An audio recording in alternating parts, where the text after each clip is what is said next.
If I go all the way, I'll shred my voice, and I've only got 3 more shows, so let me just diverge off for a second to Calgary, Alberta, on the last tour, in the snowy north. Album's just gone in the Americana charts. It's handy. I'm in Calgary. I know I'll be able to find some pearl snap shirts. It's like the Texas of the North, where they wear woolly cowboy hats and long johns underneath their flapping chaps. And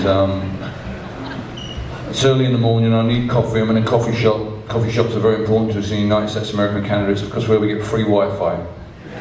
So I'm in the queue. I'm glomming onto the Wi-Fi, and my inbox suddenly goes. On the top message says, "What are we going to do about Margret Thatcher?" And I'm like, "There's no in way she's going on the guest list. I can tell you that." Don't care who she thinks she is. She's not going. I open it, and I'm at the front of the queue, and I look at the girl behind the counter, young woman serving me, and I say to her, "Margret Thatcher's dead." And she says to me, "Margret Thatcher's alive?"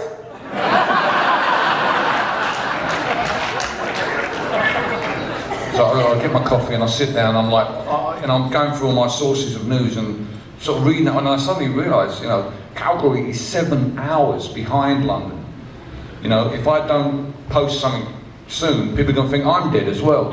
So I very quickly say, I'm in a coffee shop in Calgary. I'm going out to buy some pearl snap shirts, and Margret Thatcher is dead.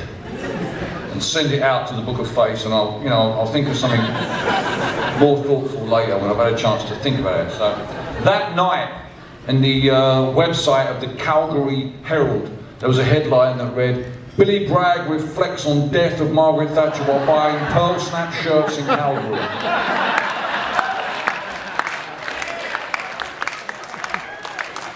They tell me that in the new media, an angle is everything. And that clearly proves the... and then the bloody phone started ringing. First of all, it was ABC. "Can I come on and talk about the death of Margret Thatcher?" "Yeah, all right, can I?" Now it rings again, it's BBC. "Can I come on and talk about the..." "Yeah, all right, can I?" And being Canada, it's CBC. "Can I go..." I'm switching this fucker off before DBC, EBC, FBC, GBC. So, and then it began. Your networks and the Canadian networks. The Canadians have a Thatcherite Conservative government at the moment, and it all started the glowing eulogies, greatest Prime Minister ever, blah, blah, blah. So I'm like, so I'm having as we travel through Western Canada and then dip down under the lakes back in the United States of America, I'm just having to say to audiences, just to give them another view, there are some of us in the UK who believe that Margret Thatcher was actually the most divisive Prime Minister that we ever had. And as, I'll leave you to make your own judgment, but just remind you how she fell from power. She wasn't voted out in an election. She was dragged screaming from Downing Street by her own party, her own cabinet, those guys who were looking sorrowfully at her coffin. In the Abbey, stabbed her in the back and threw her out of office because they came to a conclusion that many of us in Britain had come to years before, and that was Margret Thatcher was the most divisive Prime Minister that we ever had.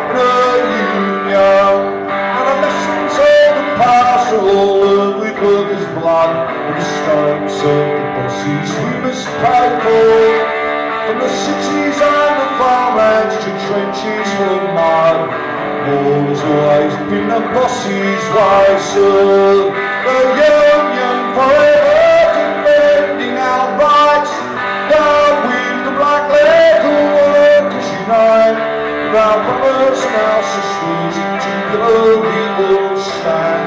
There is power in the union, right on for the morning.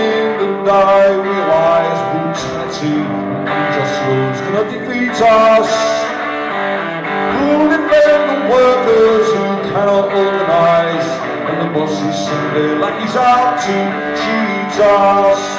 Money speaks for money, they're there for his own. Who comes to speak for the skin and the bone? But a comfort to the widow, a light to the child. There is power in a union.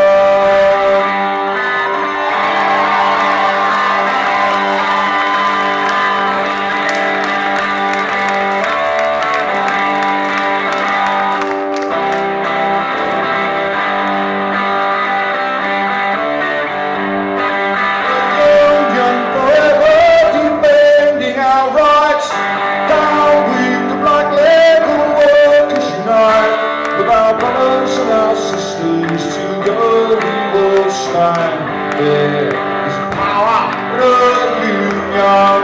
A union forever defending our rights. Down with the black label workers unite. With our brothers and our sisters, together we will stand. There is power in a union.